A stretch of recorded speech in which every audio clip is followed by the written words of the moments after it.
My name is Jans Aasman. I'm the CEO of France. I will give a very short introduction, and then Gabor will take over and talk about how he won the Google AI Challenge. But I want to do a little introduction because we as a company, France, have been in the AI business for the last 27 years. We were there in the big AI boom, when we had the gold rush of people trying to make a lot of money in AI. They were kind of promising far too much, and without fail, you don't always get this big valley, and so we were also in the AI winter for a long time, and now as a company we're growing again because we see a renewed interest in artificial intelligence. So, and a good sign of that is this January Wired issue, which is almost completely about artificial intelligence, where their main thesis is that artificial intelligence has permeated our lives now, but it was not the way we expected it to be. It's just in everywhere. And so I spent some time looking around for applications where AI is, and I could have gone on for hours, but just for fun, look at your iPhone or look at your Android. What we now have, we have voice recognition on our iPhone or Android. We can even do voice recognition for our phone numbers, for Google. We can do on our phone finding directions, finding our friends in a particular area, and we have full translation services on our phone. It's just amazing. That's just on your phone, and then of course it's everywhere in life. This is the prototypical example of Roomba, but actually it's a far out example because it's in far more day-to-day things. It's in cars that now are close to getting ready to be parked backwards automatically. There's autonomous flying robots, and AI has made a really big splash in the game community. If you go to a bookstore, a serious bookstore, then you will find at least 10 to 20 books about artificial intelligence in games. So it really is making a comeback. And we as a company, France, are, and there's other big artificial intelligence development. It's called the Semantic Web. This dream where we have metadata for everything on the web and for every multimedia element, for every web page, and then we will have agents that go out and do all kinds of useful things for us. And this is the web page of W3C, and what you see is that the semantic web is one of the most important areas in the W3C. If you go to the page, you see now that inference is on that page. So normal web developers are now thinking about inference, which is just amazing if you come to think of it, that normal people now have to think about, okay, how I'm going to do inference with my data. And we at France are working hard on dealing with the enormous data sets that are coming available over the web, where what you see here is a proliferation of data sets where each little circle contains a few million to literally billions of triples describing ontologies, domains, interesting data sets, etc., etc. And for that, we need a lot of AI to do the inferencing and to do the efficient handling of all that data. And Lisp is one of the great languages to deal with that. So the whole semantic web was started by people like Tim Berners-Lee, but also by Lispers like Lasse Ora-Lassila and a person like Jim Handler, a Lisper from the beginning. He wrote this great article about how Lisp is the perfect language for the semantic web. But anyway, we are writing all these tools to deal with the semantic web, and for that we need artificial intelligence specialists. And one of the specialists that we have that's really great, and we're really happy to have him here at France, is Gabor Melis. He's already used to winning prizes. He wrote a game called Hex that won several times a gold medal at the Computer Games Olympiad. He already tried the Google AI Challenge before, became 11th, and now this year he won. So we're extremely proud of him. And with that, I give the floor to Gabor. Okay, I'll make Gabor the presenter. And feel free to type questions in the question box. We'll break and then answer questions at the end. Gabor? Hi, thank you, Jens, for this presentation. I haven't seen it before, and I already see that all the colorful pictures are going to overshadow my mainly blue and white presentation here. So with that, I'm going to just jump into what I have to say, and first describe to you guys what the talk is going to be structured like. And I'm going to break this into three main parts. And first, I'm going to talk a bit about the contest itself and introduce to you the game, so that people who didn't really follow the competition too closely are not left in a vacuum. And then we are going to discuss implementation, the AI part, and you're going to see that what goes by the name AI is never what you think AI really is. But that happens with every application. And then we are going to discuss the challenges and how the implementation attempts to meet them. And when everyone is a bit tired already, then we go meta and talk about development as a refresher near the end. And if you have questions, then please keep sending those in, and if there are enough of them, then we are going to stop at some point and take time to answer them. So, about the contest, the organizers really seem to have a nice recipe. They take a simple game that's easy to get into, but very hard to master, and they write a visualizer for it that shows how the game unfolds, and that appeals to the masses. There is a spectacle, there is something to brag about. And the organizers really seem to focus on making this whole game or contest very addictive.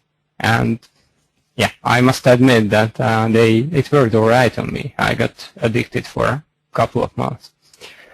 And another thing the guys from the University of Waterloo who run this contest got right is programming language neutrality, because programmers tend to have personal favorites. No secret that mine is Lisp, but as you see here, if you can just follow the mouse cursor in the webcast, there are various languages, and C#, C++, Java, Python, and everyone uses his own favorite. So that's very good for programmers like me. No constraints on the tools you want to use. Okay, so let's talk a bit about the game itself. And I have the slides for you to read offline, but now I'm going to just switch to Firefox and show you a few games in the visualizer and explain the main concepts of the game. So here you see red is my bot called Bochimatsko. It's a nice, you're going to see a picture of him, nice little teddy bear. And there are planets that that produce ships, spaceships that can be sent by the bot to any other planet in every turn. Each turn, the bot has 1 second for thinking and sending orders to the server process. And here, if you go back to the beginning, red starts with a single planet of 100 ships, and in the first turn, it decides to send a number of them towards this planet here, and another bunch of them to this neutral planet that's presented in gray. So those 68 ships that were sent to this planet of 67 defenders just took over that planet, and 67 of them, equaling number of defenders, just got destroyed in the process, and that's deterministic.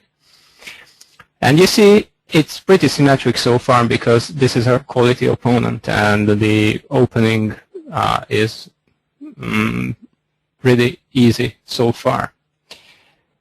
Then we are still following the same steps. And one main trick that most advanced players use is they synchronize moves by from multiple planets. So you see a 5-ship fleet here, a 25-ship fleet here, targeting this neutral of 34.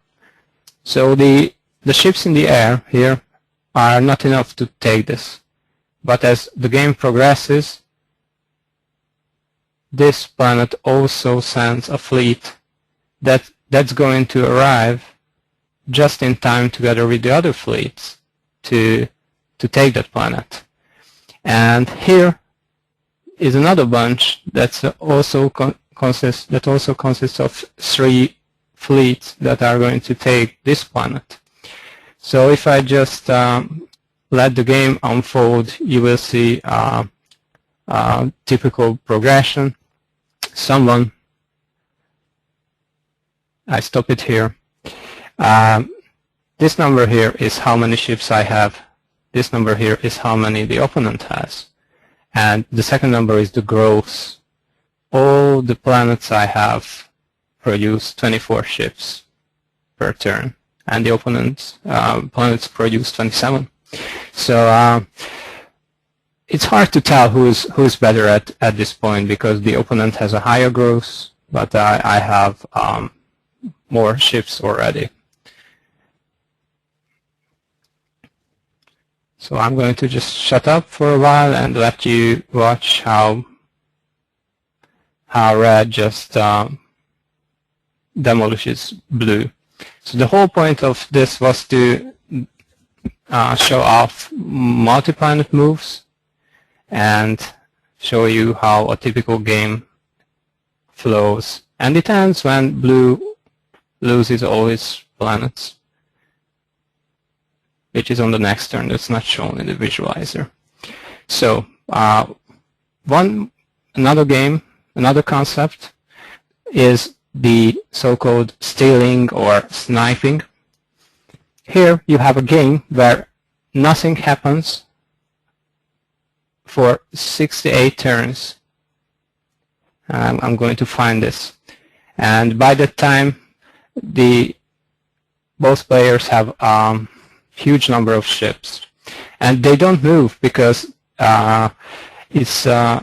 the map is such that the first one who moves will going to lose ships taking over a planet like this, and the next one can send on the next turn another fleet that's going to just take it over.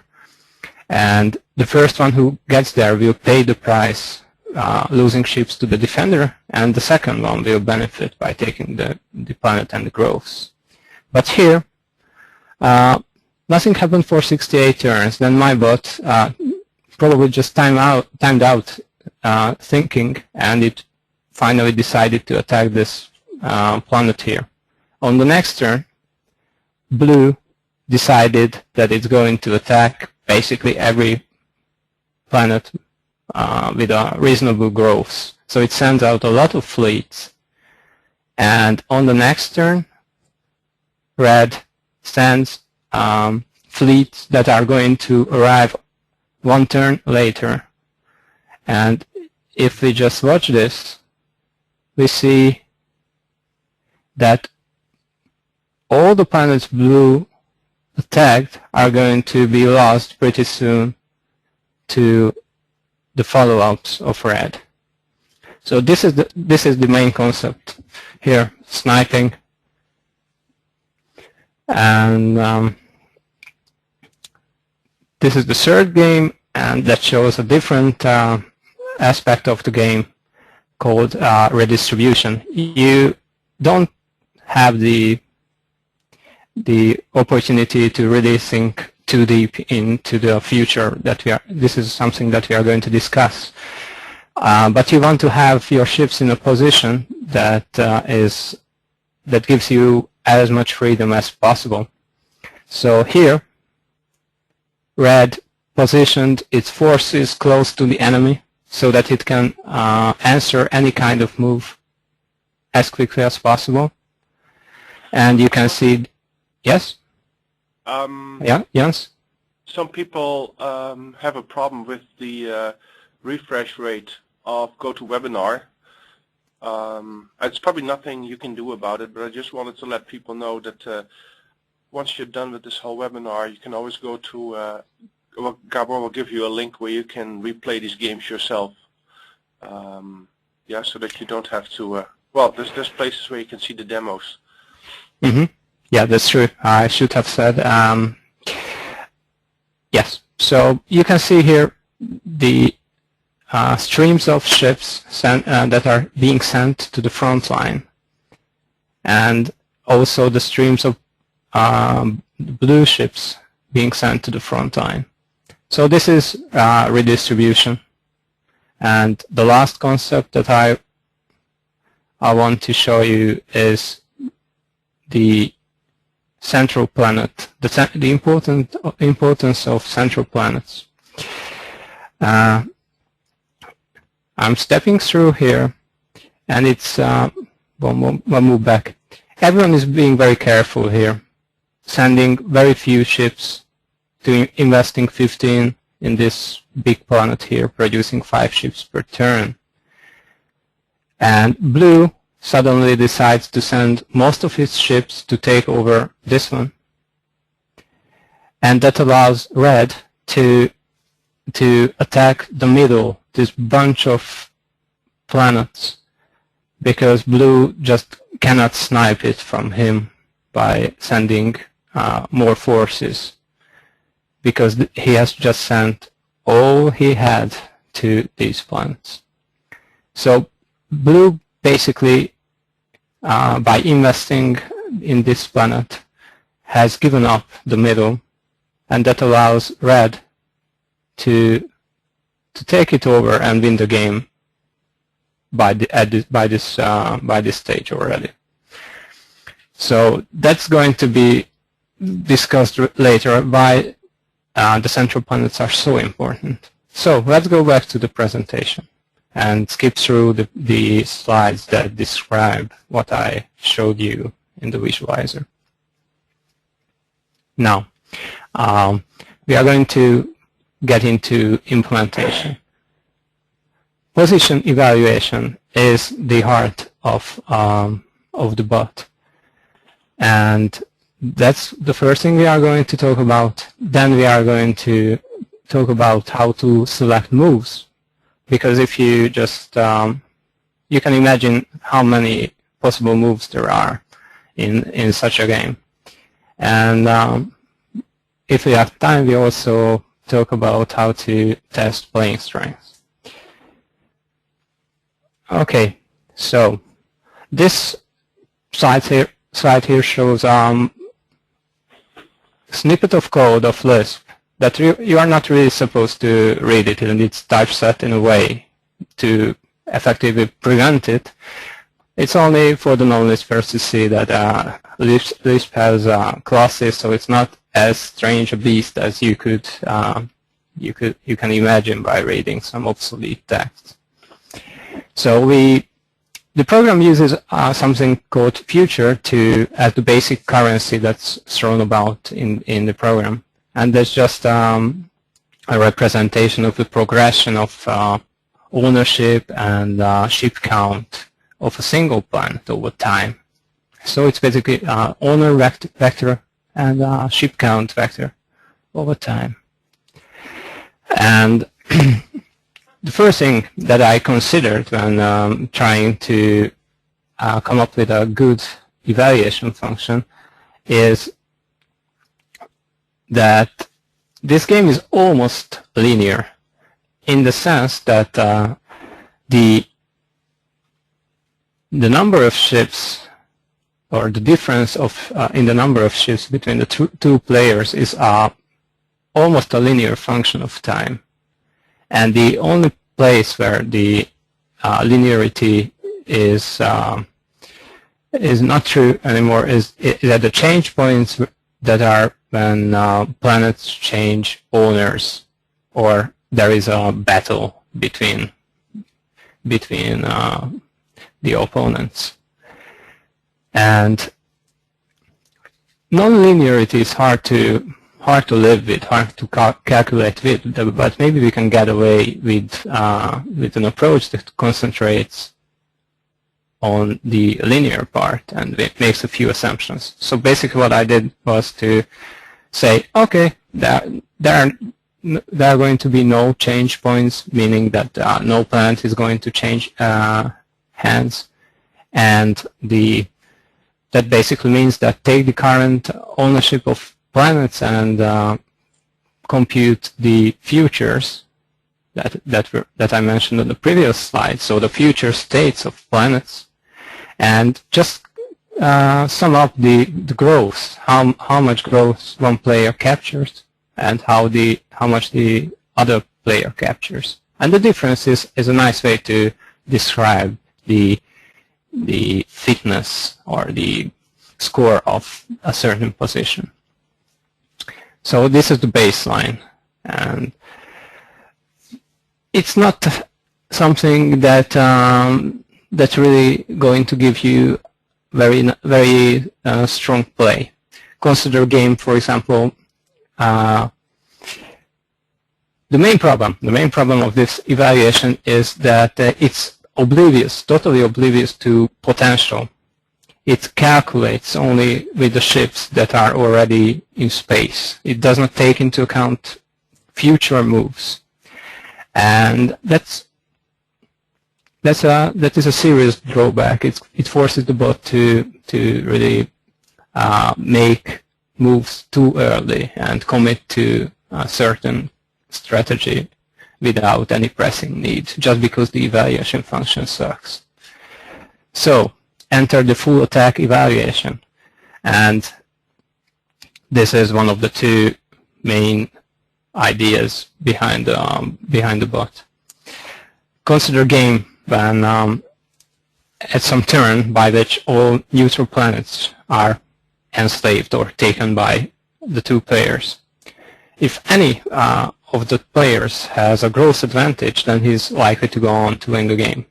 The interesting and most frequently occurring case is when growths are equal. And the main idea is to consider the fate of each planet in isolation, and it's going to be a strong assumption with its own set of drawbacks. So take a planet and imagine that both blue and red just send all their ships to that planet. And if the attacking player cannot take that planet, and it's true for all the planets, then the idea here is the full attack lemma is saying that it's not going to be able to take any planet of red if blue is the attacker. And that's a pretty strong statement, and it describes exactly the state of the game when the players have similar strengths, which is the interesting case, and it takes no neutral planet. It doesn't take neutral planets into account. That's going to turn out to be very important again.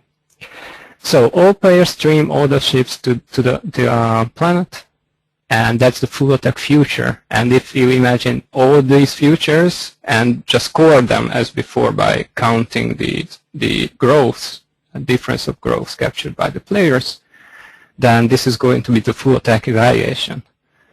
And that's used by the bot. So a few words about move generation. If you look at the beginning of a game with only one planet and 100 ships, you can see that already you have more moves, more possible moves than the particles in the universe, because those 100 ships can be sent to any of these 20 planets. So this game is hard just because the possible moves cannot even be listed. You cannot evaluate all of them, of course, but you cannot even list all of them. So you have to have a very strong move generator that gives you candidates that you want to apply the evaluation function to. So the move generator works like this. It is again takes a per planet view, and it's going to operate on steps, whatever steps are. And they are really just a set of orders scheduled anytime in the future, targeting the same planet. And there is another concept here. Oops, I clicked. So we calculate the need of a planet that is a vector of ship counts that we want to see arriving at that planet. And we want to satisfy the needs from the surpluses of friendly planets. And the surplus is what these planets can send without affecting the future too much. And let's see what surplus really is. And it's, again, a way to concentrate on the non-linear part of the game, or the linear part of the game, without upsetting the futures. So the surplus is going to be a vector of ships that the planet can send away without introducing more non-linearity into the future. And that means it's not going to cause the planet to be lost any time after that. Or if it's going to be lost already because there is a huge fleet coming in, it's not going to be lost any sooner than it would be otherwise. And it also has the restriction not to make any order that the bot is thinking about invalid.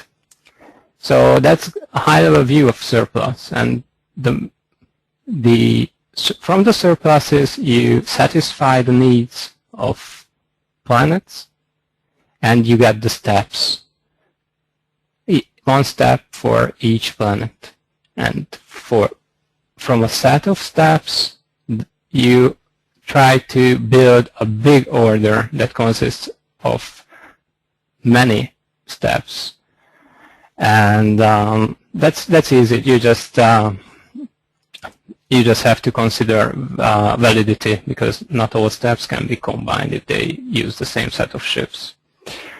So that's the move generator. And redistribution that we talked about, that you want to push ships to the front line, is a very small tweak, like 4 lines, to evaluation function that's already as simple as I can imagine. So I spent, I think, a week on redistribution, and there were all kinds of fancy algorithms that you could apply, like constructing spanning trees of planets, and making heuristic decisions based on the configuration. So you could hand manage things. But what turned out to be really easy and good in practice is to apply a small penalty to the evaluation function that basically causes the bot to position its ships very close to the enemy. So it will prefer planets that are in a position of influence, close to many enemy planets. And that's good, because you don't want to optimize for too many objectives that you cannot really make friends. Because if you have a scoring function that you want to optimize, and you also have a way to hand manage the redistribution of shifts, then you don't really know what you are optimizing for. There are hidden assumptions that you are making, and it's very easy to trip yourself over. For the longest time, the bot only considered moves one ply deep, meaning that it only looked at its own moves, and it never thought about the response, the answer the opponent may have. And that was good because the evaluation function was strong enough. But in the situation where the central planet here, where the central set of planets is strong, but you cannot take them, because if you take them, then they are going to be stolen by the opponent. If there is a strong set of central planets, then the best move is to wait, and you really have to think about what the opponent can do. And that's where alpha beta or minimax is going to come in. And the alpha beta is just optimized version of minimax that just makes moves and builds a shallow search tree in this case. And this was, I think, from 2 weeks from the end of the competition, where the map generator was changed, and it started to emphasize central planets by having a bigger probability of producing them. And that changed the task of the goal of the bot. The target function suddenly changed. So it turned out that alpha beta that I discarded 2 months before was suddenly good. But not always. Not always. There were very grave dangers. It was useful in the opening, but it turned out that in later stages, to some opponents, it started to lose a lot of games. Against itself, it was fabulous. It won like 80% of the games against the one ply version. But against certain players like Account, for those who participated, it started to lose a lot. And I didn't know why that was. And the solution I come up with was to restrict the application of alpha beta to the opening. And later I theorized that the real reason behind those losses are that if you have a move generator in this game, no matter how good it is, you are going to discard a lot of moves that are that can be good, but you don't have time to evaluate them. And against those bots who have similar move generators to my bot, alpha beta works fine, including against my old bot.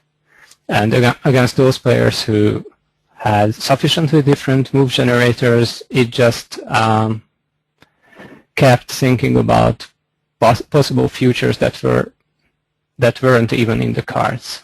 So it just hurt itself. And I think this is the point where I described the implementation or the AI part pretty much, and you are already tired enough to go into the meta part. But if you have questions at this point about what I said so far, then it's time for them. I have 1 or 2 meta questions that are at a higher level than about what you just discussed. So I'll save that question till you're done with your meta part of the story. Then I have 1 or 2 great questions for you. Good. So Okay, then the next part. Yeah. Good.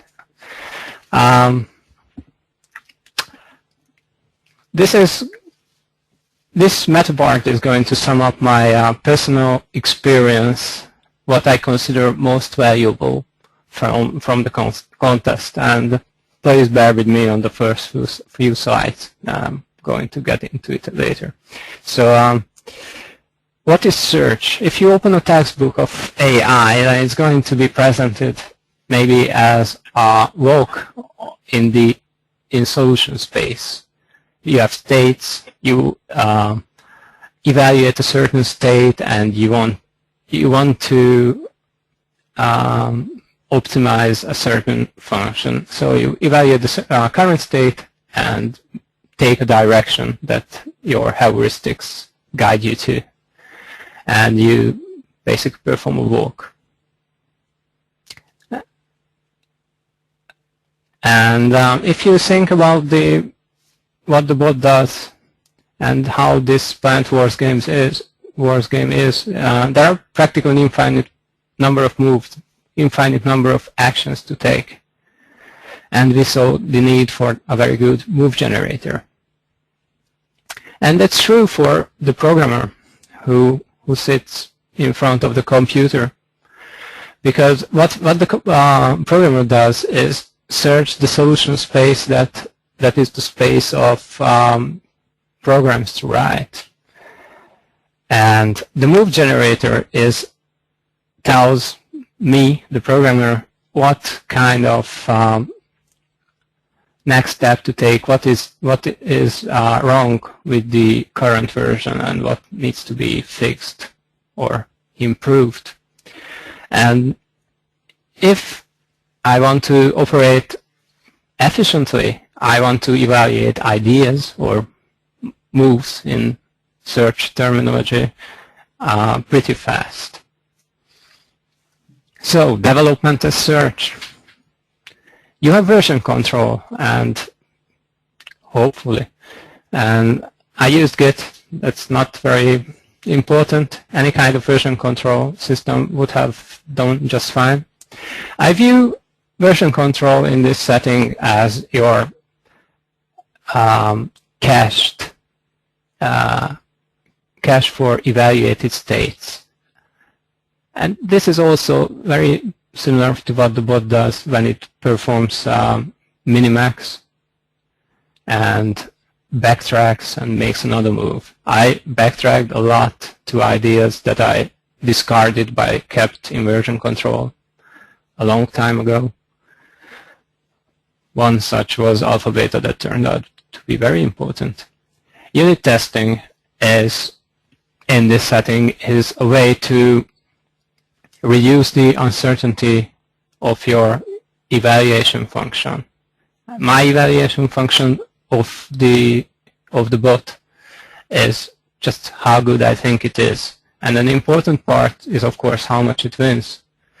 But if it's full of bugs, or I don't have full understanding of its code base and confidence in its correctness, then it's hard to take those numbers seriously.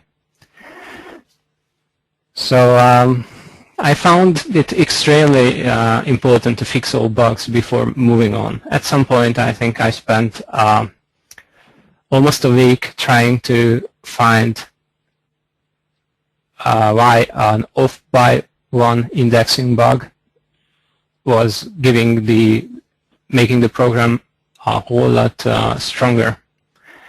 And by spending that time understanding the real cause, it allowed me to come up with a principled solution that was even better.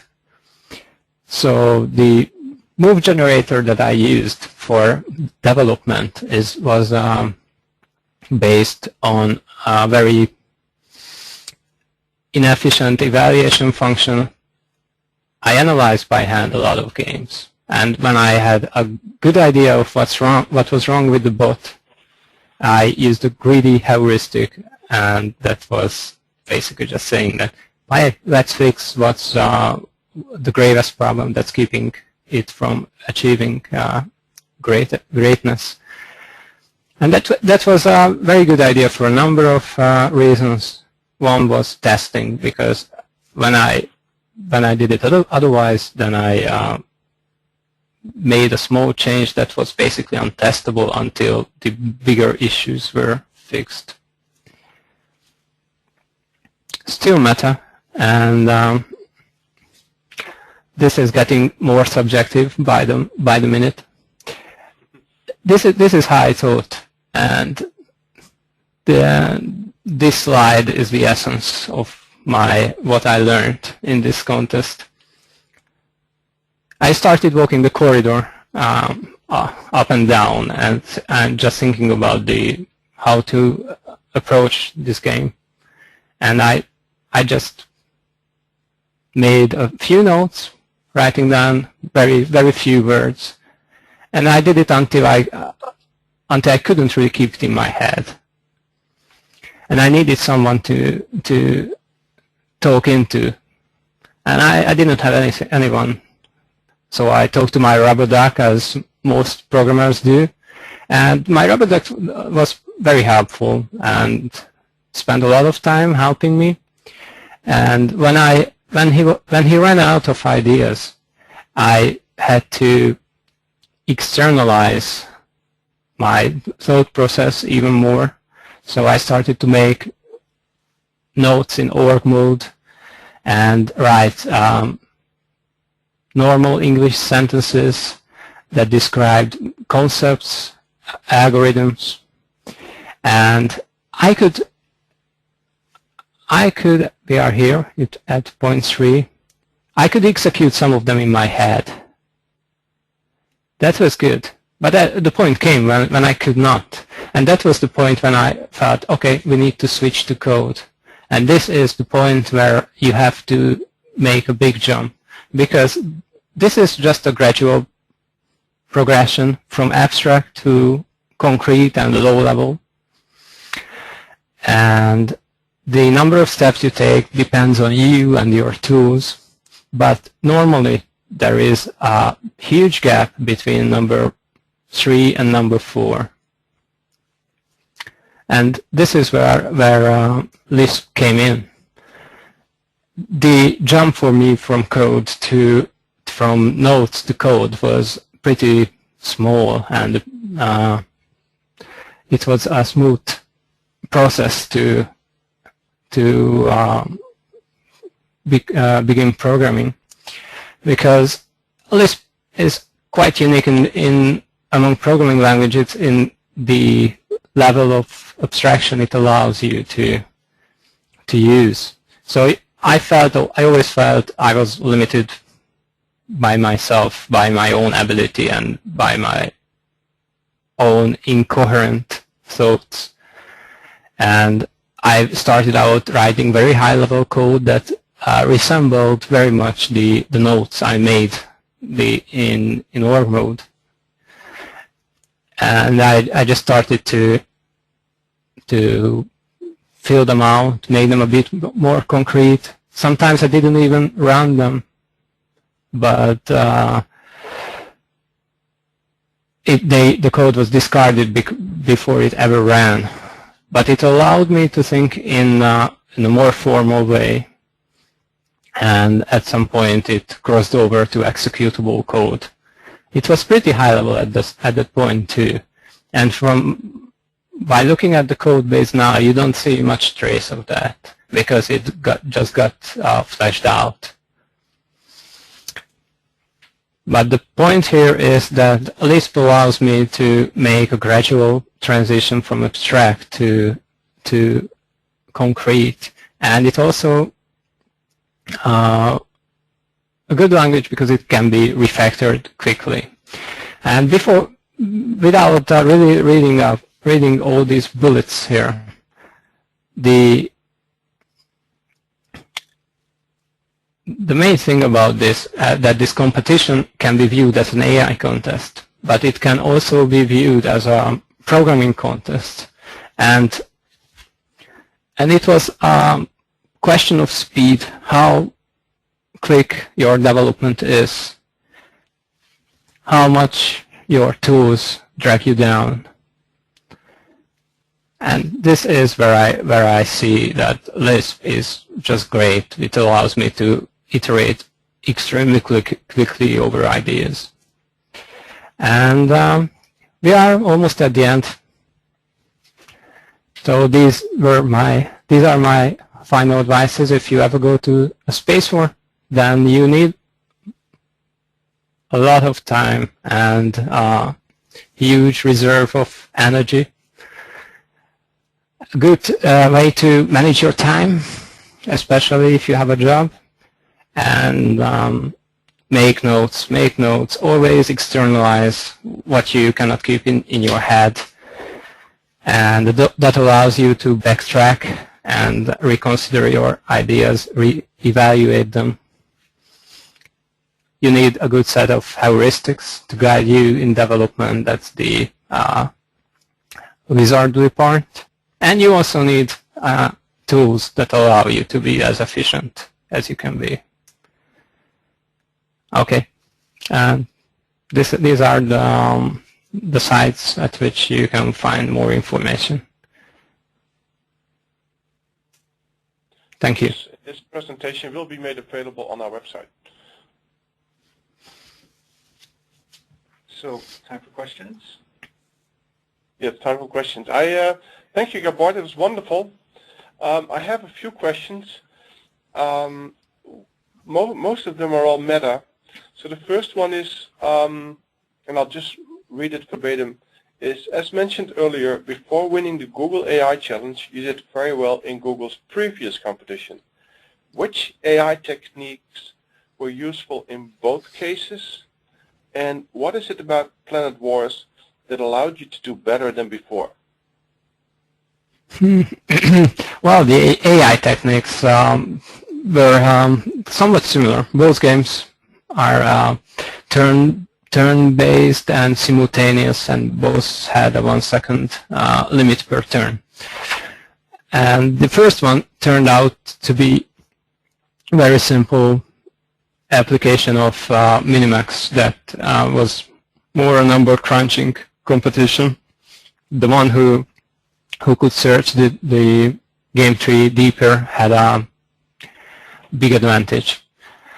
And so that was pretty straightforward. And the second one was less straightforward because the game had this huge branching factor, meaning that you have way too many moves in any situation to really consider all of them. So I don't think any AI technique was really applicable to both. The development process and the tools were different in this regard. I found that in the first one I learned what not to do, and I tried to avoid doing such things in the second, so that allowed me to be more efficient. And what not to do is, like, I always have favorites, algorithms that I just love. I read about them and I want to apply them. And most of the time they turn out to be not quite suited to the problem at hand. And this is something I try to avoid very much in the second, because I lost way too much time applying UCT in the first. And knowledge of AI was important as far as it allowed me to discard a lot of ideas quickly. So I didn't go into neural networks. I didn't go into genetic algorithms just because I know what their shortcomings are. So Gabor, that's actually a great segue into another question that someone had. Oh yeah, before we go to the next question, can you put up the previous slide? I got some questions that people want to look at the links. So it's a great picture, but okay, thank you. So the question is, do you know if there were some participants that used genetic programming or genetic algorithms in the challenge? And if so, how did they score? Yeah, I think genetic algorithms were used by the Space Invaders team, and they did remarkably well. I think 200 something 5th-ish position in the end. And from the few thousand teams, that's remarkable. But as always with genetic algorithms, they are a safe bet, meaning that you can do well with them, but the way to win and to have the best solution, it usually involves a lot of domain-specific tricks. And you could tell by this presentation that I really went into the analysis of the game, and that allows you to actually be better than general algorithms that are not really targeted. So that said, there may be a game where genetic algorithms can be on the top, but this was certainly not it. Okay. Gabor, I want to continue because there's a lot of questions now. One quick question is, are you going to take part in the next one? In the next AI challenge? My wife may watch this presentation on the net later, and I'm afraid to say anything here. So far, I denied any intention of entering. Okay, good. You could be a politician too, I see. So did you use any AI books? Another quick one. Yeah, I didn't read any AI text during the challenge. I'm not particularly fond of any AI book I could ever find, truth to tell. That said, maybe Norvik's came closest to my ideals. Yeah. So I've got another great question. That is, so you described your meta process of how both the program that you wrote is a search program, a search in state space, and the program development itself was also a search in state space. But how does it actually compare to your day-to-day work? So you're now working for France, you're working on the internals of the compiler and runtime system. What is the big difference between doing a game like this and doing well, working on your day job? Well, the emphasis is in different place, but I'm still the same person, and much of my experience comes from working on ACL and other things before that. And the usage of notes and trying not to keep too many things in my head at the same time, that I learned during the last few years, and I should have done it like 20 years ago. I don't know why I didn't, because when I start on a new problem, I know that I will spin my wheels and make little progress at the beginning. And what allows me to get up to speed quickly is to write something down that can be iterated on. Like some people just jump into programming and start churning out code, and that way they get a focus, a lead that they can follow and maybe backtrack from. But my usual way of operation is to start with notes and text and analyze the problem to death. And that's good because it helps me to communicate with people. So if I have the notes, then it's not a big deal to keep other people informed.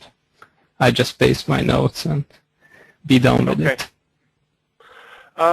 There's one more there's a lot more questions. There's one more fairly technical one.